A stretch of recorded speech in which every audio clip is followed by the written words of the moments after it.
It's a fascinating question, isn't it? What's the real difference between just showing your faith for everyone to see and actually truly feeling it deep down in your heart? Well, we're about to dive into a timeless story that gets right to the core of that question. And it all starts with a very powerful idea. This quote right here really sets the stage for everything we're about to talk about. It zeroes in on that gap between simply knowing the divine exists and having a genuine, heartfelt connection to it. We're going to see this exact idea play out through the story of two very different men. Okay, so first up, let's meet our main character. He's a man who's pretty well known in his community as this great devotee. But his worship, well, it seems to get louder or quieter depending on who's watching. So here's his routine. Every single morning, he's at the temple. But check out this pattern. When the place is empty, it's pretty much silence. The second people start trickling in, though, the volume goes way up. The bigger the crowd, the louder his chanting gets. And this whole public performance, it works. People respect him for it. They even call him Bagaji, which is like calling him a true man of faith. And all that approval just makes him want to perform even more.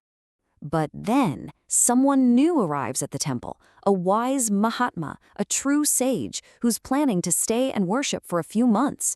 And his whole approach to devotion, well, it could not be more different. And right here, the contrast is just, wow, it's crystal clear. The devotee's faith is basically a concert. It gets louder when there's an audience. The Mahatma, though, he waits for the temple to empty out so he can find his connection in the quiet and solitude. One guy is looking for applause from others. The other is looking for an internal connection. And you can imagine our devotee is completely confused by this. He actually goes up to the Mahatma and asks him why he worships this way. The Mahatma just gives him this kind of cryptic answer, you'll understand when the time is right. And that time comes in a really unexpected way, through a simple, everyday object that's about to put our devotee's faith to the ultimate test. And this is it, a new pair of slippers. I know, it seems so small, so trivial, but believe me, this simple purchase is about to change absolutely everything for him. Because with these nice new slippers comes this brand new kind of worry. He leaves them outside on the temple stairs like everyone else, but he just can't shake this feeling, this fear that someone's going to steal them. And that anxiety, it follows him right inside the temple. So the crowd gathers. They're all expecting the usual performance. And he gives it to them. He sings, he chants, louder than ever. But here's the thing.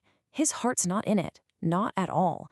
While his voice is filling up the temple, his mind is completely somewhere else. It's outside, on those stairs, totally consumed with the fate of his new slippers.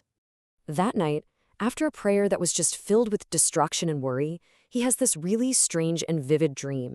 It feels like some kind of divine message, but for the life of him, he can't figure it out on his own.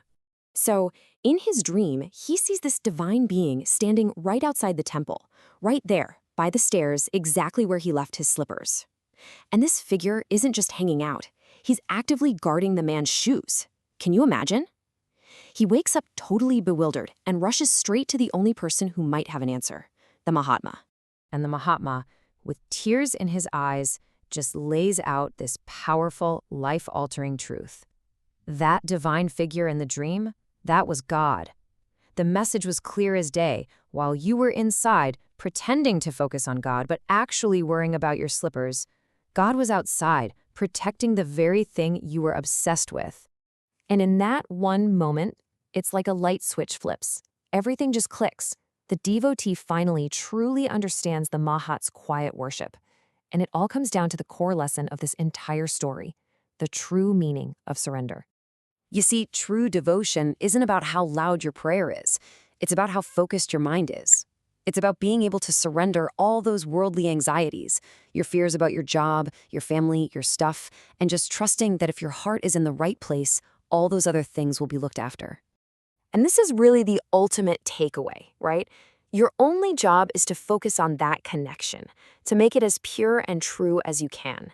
When you can manage that, you don't have to split your mind between your faith and your fears. You hand over your worries and get to focus solely on the devotion itself. So, this story leaves us with a pretty personal question. We all have things we're trying to focus on in our lives, whether it's our work, our relationships, our own spiritual growth. But just think about it for a second. What are the slippers in your life? What are those small, nagging worries that are constantly pulling your focus away from what truly matters? It's a powerful thought to leave you with.